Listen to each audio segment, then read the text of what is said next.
vamos a presentar una famosa corrida con toros de buen corral.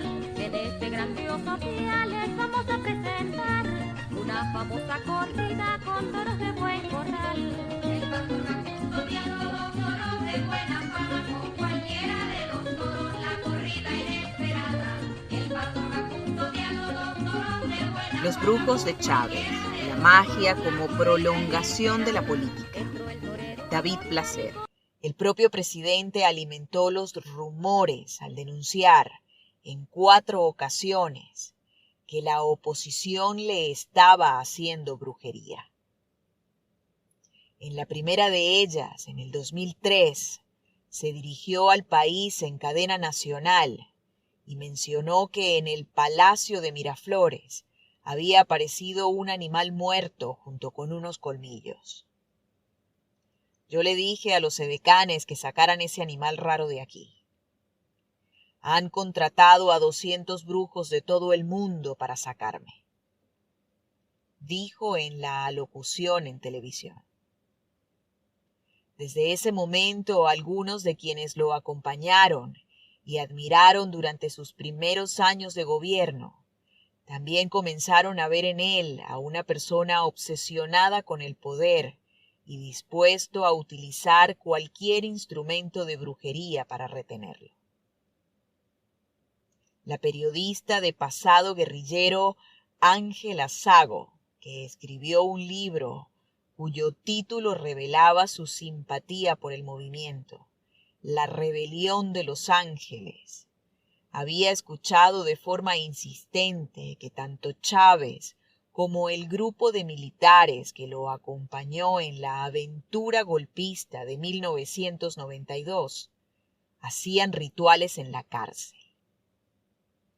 Le habían contado cómo invocaban al espíritu de Maíz Santa y cómo se realizaban sacrificios en el Palacio Presidencial de Miraflores para reforzar a Chávez en el poder. Le pareció que se trataba de prácticas propias de espíritus pobres, de cabezas básicas, primitivas. Sago acudió al Palacio de Miraflores tras el golpe de Estado que sacó a Hugo Chávez durante 2 días del poder. Iba acompañada de varios amigos a presenciar lo que creían que sería el fin del chavismo. Después de haber atendido a la autoproclamación de Pedro Carmona Estanga, el presidente de los empresarios, como presidente de Venezuela, Sago tuvo un presentimiento. Vámonos de aquí. Hay algo que no me gusta, dijo a sus acompañantes. Sus amigos querían firmar el acta de los asistentes, que tenía la intención de legitimar a las autoproclamadas autoridades. Pero Sago los convenció de que era el momento de abandonar el palacio. Y no por razones políticas, porque ella estaba a favor del derrocamiento, como también lo estuvo 10 años atrás cuando apoyó a Chávez y a sus seguidores. Desde mi época de guerrillera, siempre tuve la capacidad de hacer caso a mi intuición en los momentos críticos, y a ello le debo la vida.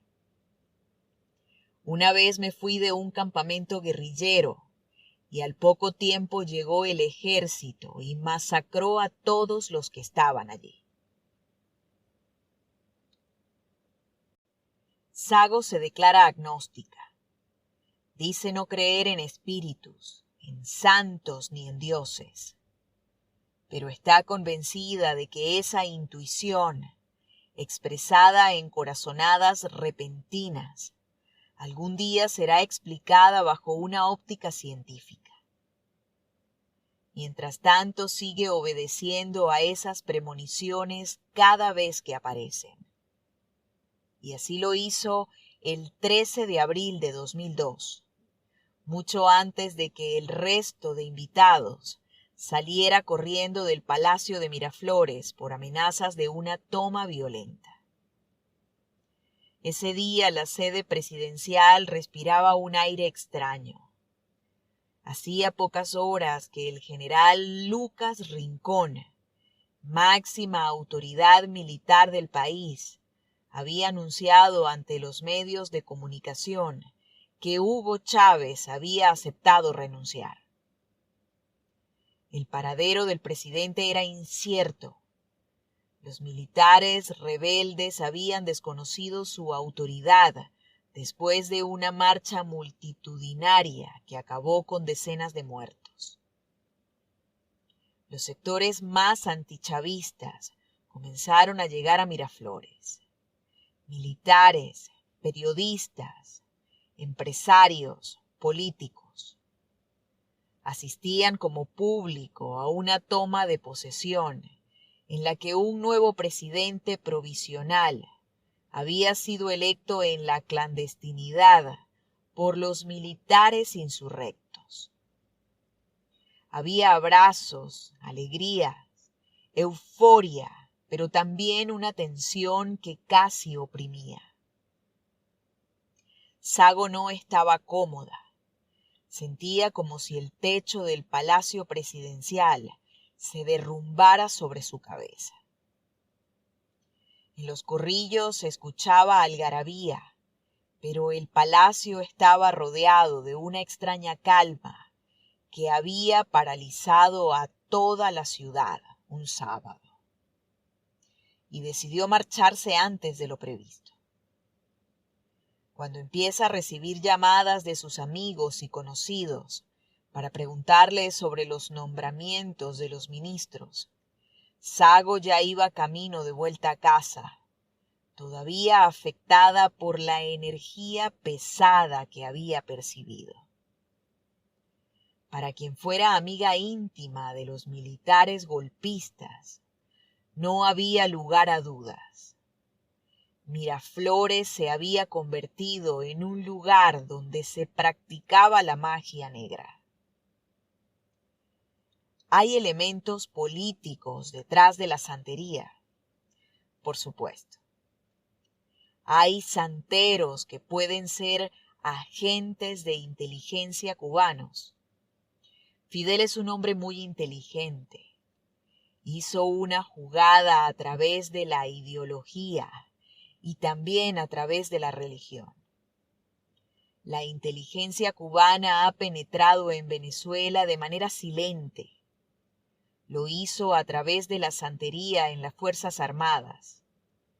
Empezaron a llenar de babalaos el ejército, los ministerios y las empresas del Estado para obtener información. Entrevista a Raúl Baduel, exministro de la Defensa de Hugo Chávez, en la cárcel de Ramo Verde.